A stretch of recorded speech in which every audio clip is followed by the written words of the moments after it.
为什么客家人把家盖成一座防御性城堡？葫芦形枪眼当年射杀过什么人呢？持续13年、死亡100万的客家大械斗是怎么回事呢？是什么导致了客家人第5次大迁徙？鹤湖新居的主人是什么来历呢？欢迎你跟我来一起探索鹤湖新居。土客大械斗不被官方记载，鲜少有人知道，这是一段被遗忘的历史。太平天国期间，一南一北先后爆发过2次惨烈的族群大清洗，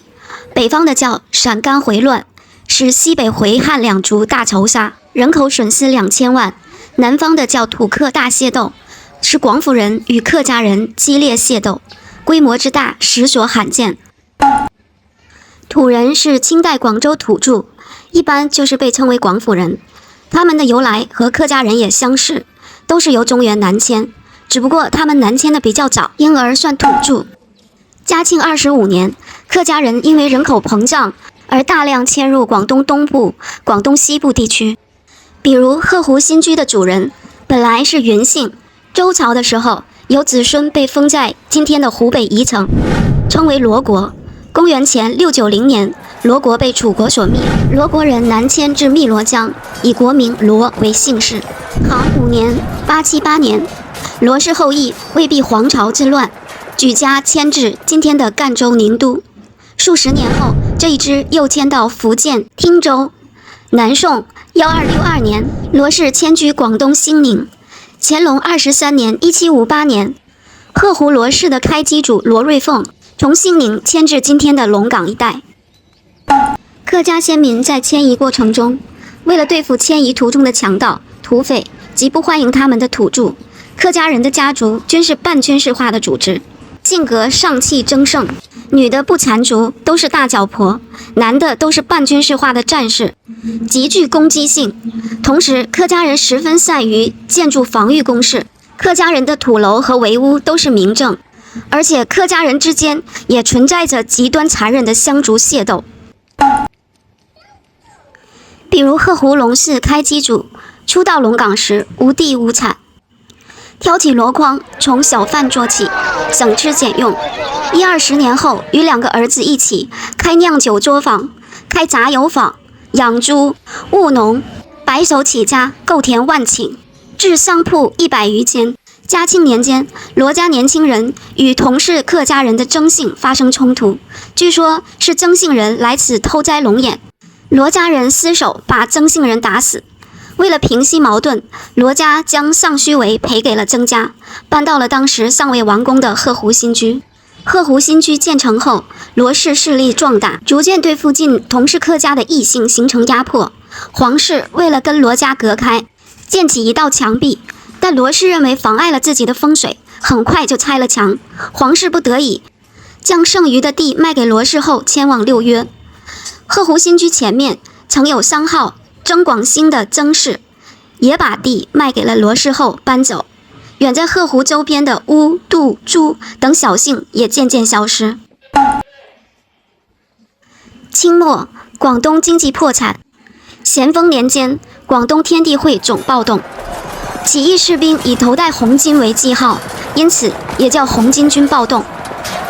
加上太平天国，国内叛乱如麻，清政府没有兵，没有钱粮，于是广东各地方政府开始发展兵团对付叛乱。当时的土人客人都有参加了红兵起义的，也有参加民团的，但是天地会暴动的军队以土人为主，客人不多，而镇压民团的以客人为主。民团中的土人战斗力差，客家人是围剿红兵的主力，得到了官府的嘉奖。客家人开始在围剿红兵中发展壮大。有些客人认为，从此可以忆起当年被歧视、被奴役的耻辱，并且过上土人那样的好日子。于是，在部分地方出现了客人抢夺土人财产、霸占国产以及残杀土人的事件。面对客人的突然崛起，土人感到万分惊恐。部分土人认为，客家人要反客为主，铲绝土人。于是，绵延10几载，屠杀百万、举世罕见的广东土客大械斗从此拉开了序幕。由于太平天国的崛起，当时的广东并不完全掌握在晚清政府的手中，太平军管理着部分广东地区。在太平天国的领地范围内，初期对于土客间的矛盾也有管理和辖制，后期太平天国的管理层更多的将目光放在如何夺权上，对于民间的矛盾采取的是睁一只眼闭一只眼的态度。与此同时，在晚清政府的管辖范围内，晚清政府外临强敌，内有叛乱，广东经济早在之前就已大崩溃。大械斗前期，太平天国风头正盛，清政府把更多的精力都放在平定叛乱上，民间矛盾几乎被彻底忽视。1856年10月，英法联军以亚罗号事件为借口，发动了第2次鸦片战争，最终广州城沦陷，使土客人民都陷入了几乎国破家亡的境地。广州城沦陷后，双方都被迫承受了严重的损失，本就不多的生存资源几乎被抢夺殆尽。第2次鸦片战争战败后，晚清政府赔付的款项大部分都由广东承担。被列强强取豪夺后的广东人民，本就近乎饥寒交迫，赔款的负担压垮了他们的身体，也压垮了他们的心理防线。无力抵抗西方列强，对晚清政府也失去信心的土客人民，很可能更倾向于通过压榨相对较弱的同胞获取利益。这也是导致土客双方在械斗过程中手段越来越残忍的原因之一。整个械斗分为3个阶段。第一阶段，客人攻寨掠地，在广东各地到处进攻。第2阶段，土人和客人开始呈现焦灼状态，互有攻守。在这个阶段，都聚集武装，摧毁对方的村庄，互相残杀，抢夺妇女财物，放火烧物，叫做铲村。被害的一方再聚集力量进行报复，造成死的死，逃的逃，田园荒废，村庄化为废墟。第3阶段，广府人凭借人多，经济雄厚，他们可以雇佣乡兵，甚至是英法的军队，加上官兵的助力，客人全线败退，死的死，逃的逃，迁的迁。这也就是客家人历史上的第5次大迁徙。这场惨烈的大规模土客之争持续了13年。面对人口的大量死亡，经济一蹶不振的情形，成千上万的广府人与客家人开始踏上前往东南亚、夏威夷、旧金山的路途。在今天的北美西部各州、东南亚各地，华人随处可见，大多是大械斗后移民的后代。客家人在路上势孤力单，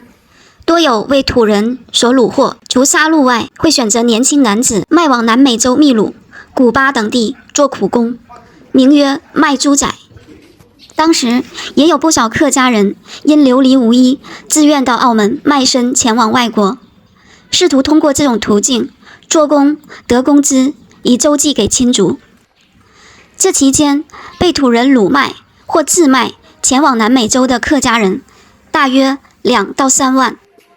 最终，晚清政府为了彻底解决土客大械斗的问题，把相对弱势的客家人外迁。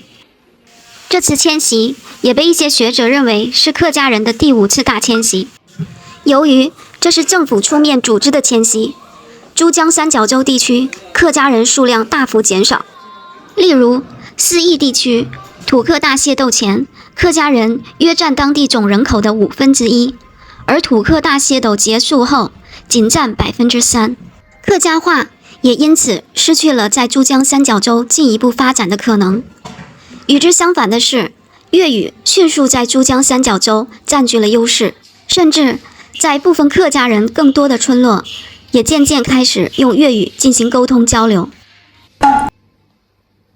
鹤湖新居筑高墙、立8角楼的森严防御姿态，便是这段历史的真实写照。深圳其他客家建筑，其建造年代越是趋向咸同年间的，则角楼、高墙所占建筑比例越大。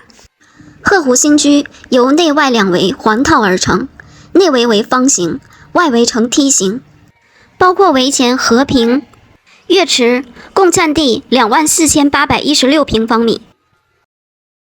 三合土夯筑的墙作为保护家人的第一道屏障，高度超10米，底层厚达90厘米，顶部做成不易立足的三角形截面，厚度仍有40厘米。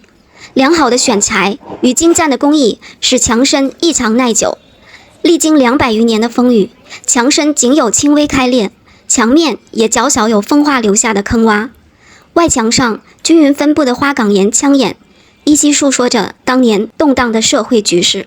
出于防卫考虑，鹤湖新居仅在北立面设3个出入口，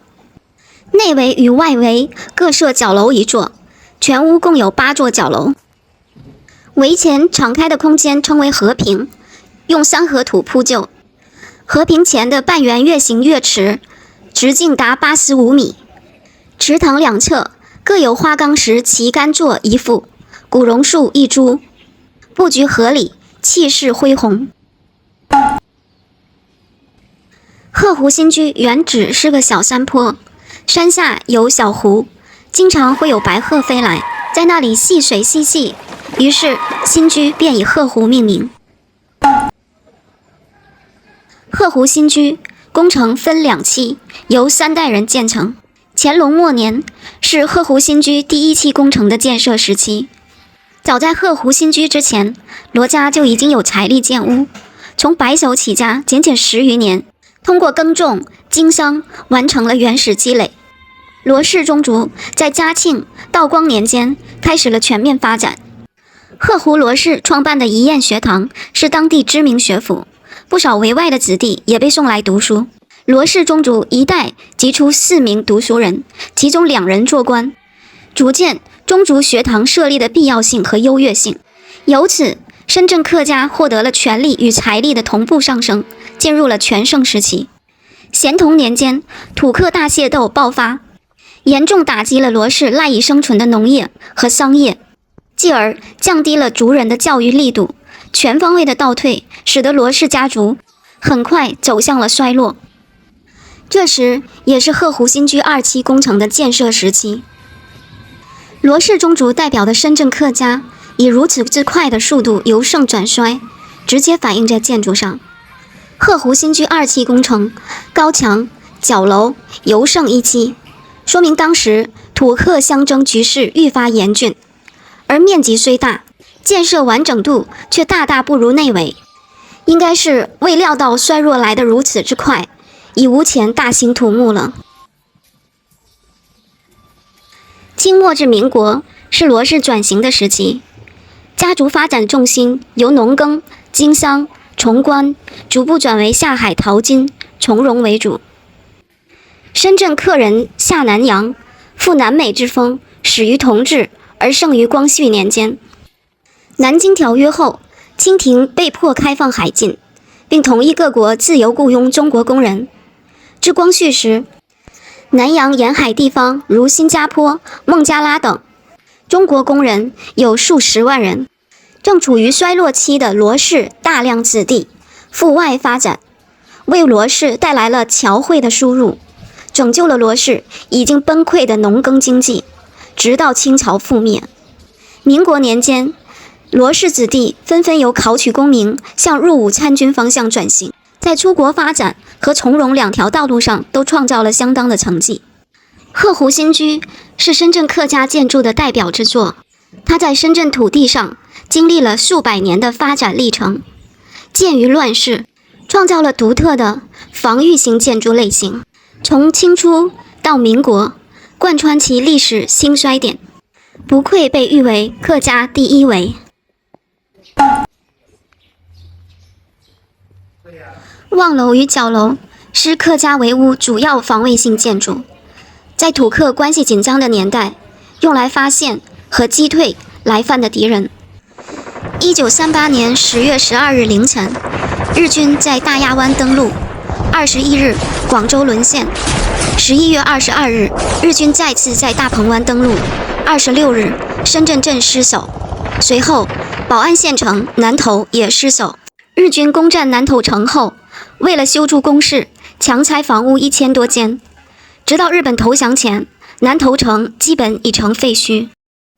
1943年，日本兵曾经冲进鹤湖新居进行抢掠，罗氏家族的一些族人躲到了望楼，日军发现后便放火烧了望楼。罗氏族人通过望楼两边的走马廊安全撤离，不过维保中最大的望楼则被大火烧毁，这个望楼从此无顶。在日军扫荡横岗、茂盛市居时，何氏族人紧闭大门，而围屋的围墙十分坚固，日军久攻不下。在炮火中，茂盛市居内仅有2栋西班牙建筑倒塌，可见客家围屋的牢固。鹤湖新居里面还有客家民俗博物馆，有客家商铺展示、农具展示、舞狮民俗以及制作工艺，还有原始客家居住房屋展示，还有舞龙民俗、划龙舟、婚礼、祭祀等等民俗的展示，可以更全面地了解客家的民俗与文化。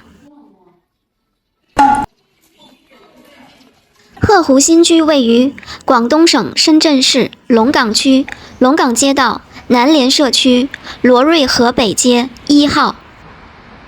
搭乘地铁3号线至南联站西1出口，出站后步行约1公里，